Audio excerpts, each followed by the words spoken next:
Hola, soy Lalo Vacas y esto es el iceberg del deporte. El retirarme fue el minuto uno de cuando decido retirarme, fue después del partido que jugamos acá en el Estadio Azteca, eh, Necaxa Tigres, caminando rumbo al vestidor, cruzando la cancha del Estadio Azteca. Ahí ya no va más, ya me retiro, este es el último partido, esta es la última vez que piso de futbolista el Estadio Azteca. Y bueno, fue ese fue el día, el minuto uno. ¿Y qué es lo que pensaba hacer después de retirarme? Digo, siempre lo tuve claro, siempre intenté ser director técnico, me preparé para ser director técnico, estudié en el centro de capacitación en aquel entonces la carrera, los módulos, los 4 módulos que había para recibirse de director técnico. Uno de mis compañeros de generación en aquel entonces, el Tuca Ferretti, por ejemplo, Raúl Arias, aquel técnico mexicano famosísimo por la época del Necaxa. Y esa fue, esa fue mi ilusión, digo, la primera ilusión, el primer sentimiento, el primer deseo. Voy a ser técnico. Y inicié siendo técnico, inicié en Huimanguillo, el primer equipo que yo dirijo fue en Huimanguillo, allá en Tabasco. Un poblado, una ciudad, no sé ni cómo llamarla, un lugar especial, de poca gente, muy amable, muy cariñosa, muy buena gente. Y después estuve por Ciudad Juárez, estuve en Irapuato, estuve en Mérida, aquí en la Ciudad de México con varias segundas. Y sí, la vida me tocó que pueda dirigir Primera División, dirigiendo la Sub-20 del Atlante. Me llaman a Cancún para que me haga cargo del primer equipo del Atlante, y fui y estuve cerca de un año en Cancún dirigiendo aquel equipo del Atlante. La verdad que agradecido con la gente del Atlante, agradecido con los jugadores, agradecido con la gente, porque me fue bien.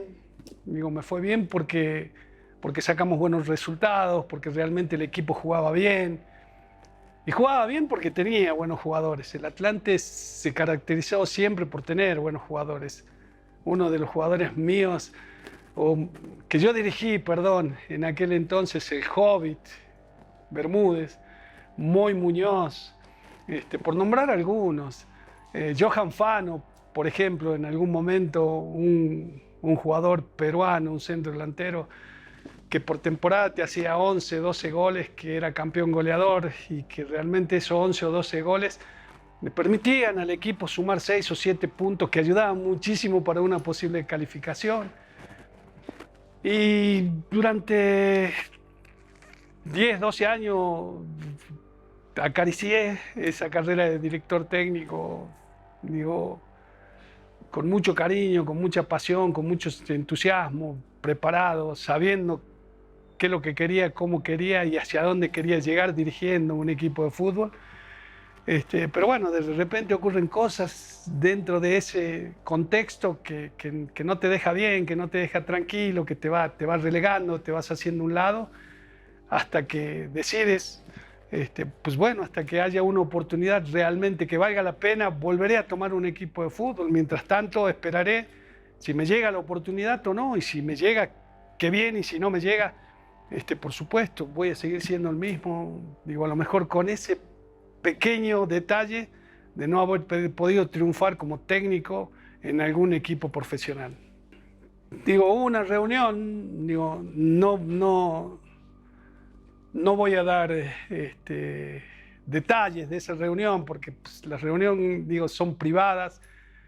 En esa reunión, después de mucho tiempo, voy a sacar a la luz algo que, digo, que no lo tendría que haber sacado, que no lo tengo que sacar.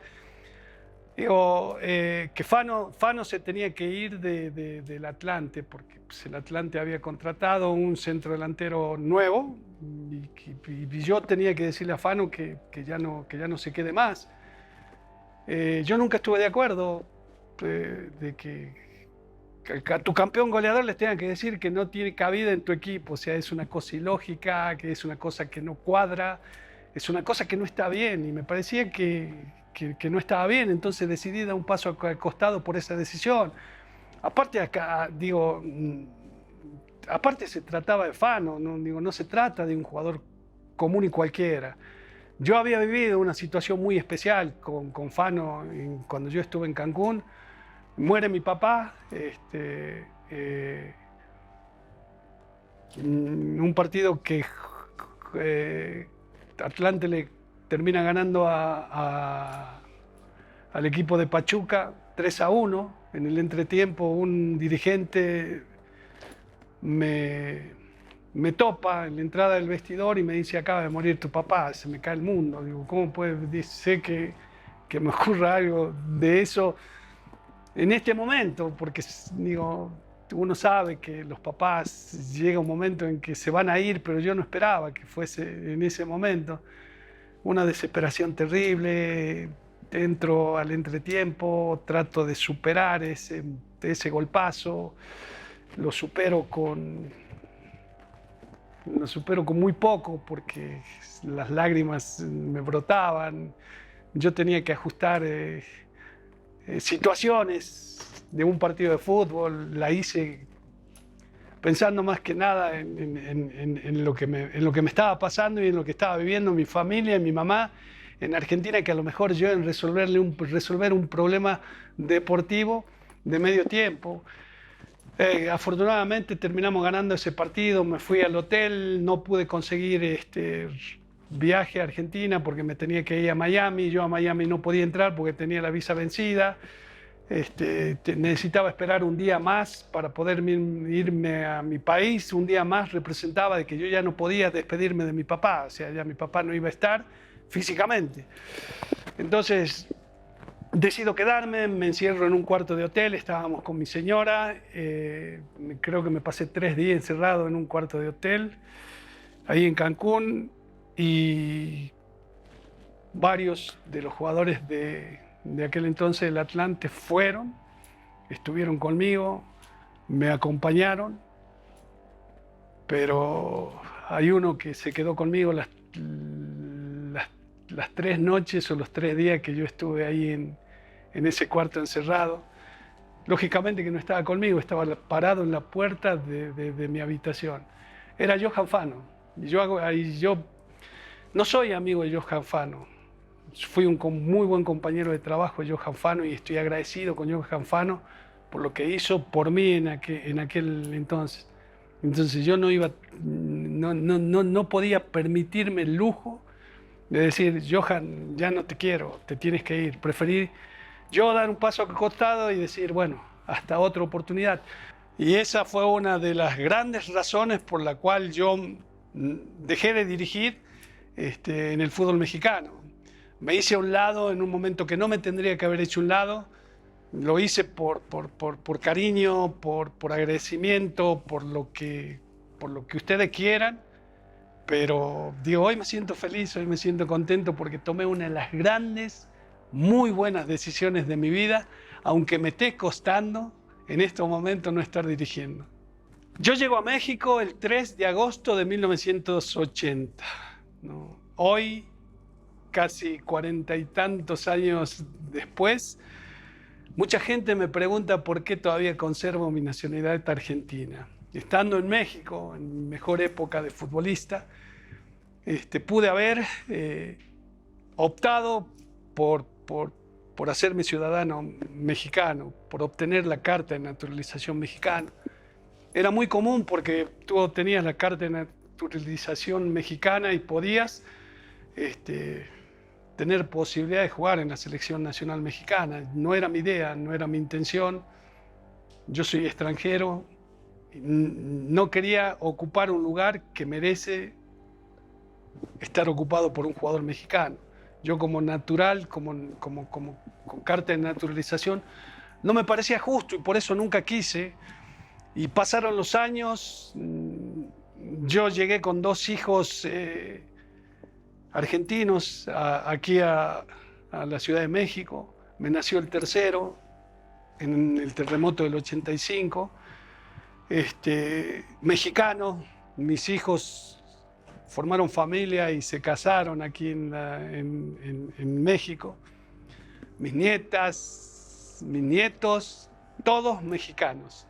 Los únicos que no cambiaron la condición es su servidor, es mi señora, es mi hijo mayor.